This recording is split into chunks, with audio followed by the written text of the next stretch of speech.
নির্বাচন নিয়ে বিএনপিকে অহেতুক দোষারোপ করা হচ্ছে অভিযোগ করে প্রধান উপদেষ্টা নিজেই নির্বাচন চান না বলে মন্তব্য করেছেন দলের স্থায়ী কমিটির সদস্য মির্জা আব্বাস। আর খোদ স্বৈরাচারও দেশের মানুষকে জাতীয়তাবাদী চেতনা থেকে বিচ্যুত করতে পারেনি বলে দাবি করলেন স্থায়ী কমিটির আরেক সদস্য এজেডএম জাহিদ হোসেন। সকালে শহীদ প্রেসিডেন্ট জিয়াউর রহমানের ৪৪তম মৃত্যুবার্ষিকীতে তার সমাধিতে শ্রদ্ধা নিবেদন শেষে এসব কথা বলেন তারা। তানজিদ ভুঁইয়ার প্রতিবেদন।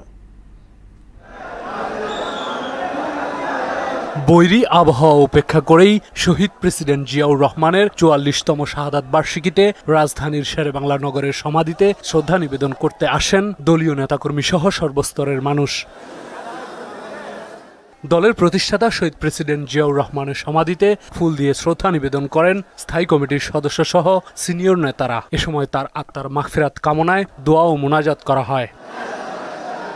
দেশের জনগণের ভোটাধিকার ফিরিয়ে দেওয়ার মাধ্যমেই সব সমস্যার সমাধান হবে বলে জানান তৃণমূলের নেতারা। বাংলাদেশকে একটি সুখী সমৃদ্ধ এবং অর্থনৈতিকভাবে সমৃদ্ধ বাংলাদেশ গড়ার জন্য যে প্রথম যে সত্য প্রায়োরিটি সেটা হলো ডেমোক্রেসি। সরকারকে যে দায়িত্ব দেওয়া হয়েছে একটি সুষ্ঠু শান্তিপূর্ণ নির্বাচন এই দায়িত্ব যেন ওনারা যথাযথভাবে পালন। 3টি নির্বাচনে ভোট দিতে পারে নাই বলে মানুষের মধ্যে গণ অভ্যুত্থানের স্পিরিট জাগ্রত হয়েছিল। দীর্ঘদিনের নিপীড়িত মানুষের ক্ষোভের বহিঃপ্রকাশ ছিল গণ অভ্যুত্থান। খোঁড়া অজুহাতে নির্বাচন বিলম্বিত না করে জনগণের মনের ভাষা বোঝার পরামর্শ দেন দলটির কেন্দ্রীয় নেতারা। অতি সত্বর বাংলাদেশের জনগণের সেন্টিমেন্টকে ধারণ করে একটি পরিচ্ছন্ন নির্বাচন দিন, ফ্রি অ্যান্ড ফেয়ার ইলেকশন দিন এবং জনগণের সরকার প্রতিষ্ঠা করুন।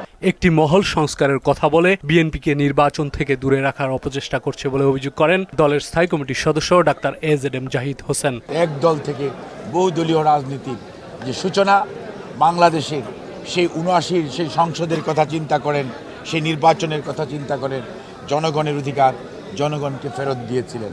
পলায়নকৃত স্বৈরাচার কর্তৃত্ববাদী সরকার অনেক কিছু পরিবর্তন করতে পারলেও বাংলাদেশি জাতীয়তাবাদ সেটি কিন্তু মুছে ফেলতে পারে নাই। আর সংস্কারের নামে বিদেশ থেকে লোক আমদানি করেও তা বিলম্বিত করা হচ্ছে বলে অভিযোগ করেন স্থায়ী কমিটির আরেক সদস্য মির্জা আব্বাস। বিদেশি লোককে আমদানি করেছেন সংস্কার করার জন্য, আবার এই সংস্কার করতে করতে এমন জায়গায় চলে গেছে তারা আজকে আর নির্বাচন করতে চায় না। নির্বাচন যদি করতে হয় ডিসেম্বর মধ্যে করতে হবে, আর নির্বাচন করতে না চান সাহেবের দায়িত্ব আরো দায়িত্ব নয়। এ সময় সরকার প্রধানের নানা বক্তব্যেরও সমালোচনা করেন তিনি। সাহেব জাপানে বসে বিএনপি সম্পর্কে বদনাম করছেন। তানজিদ ভুঁইয়া, মোহনা সংবাদ, ঢাকা।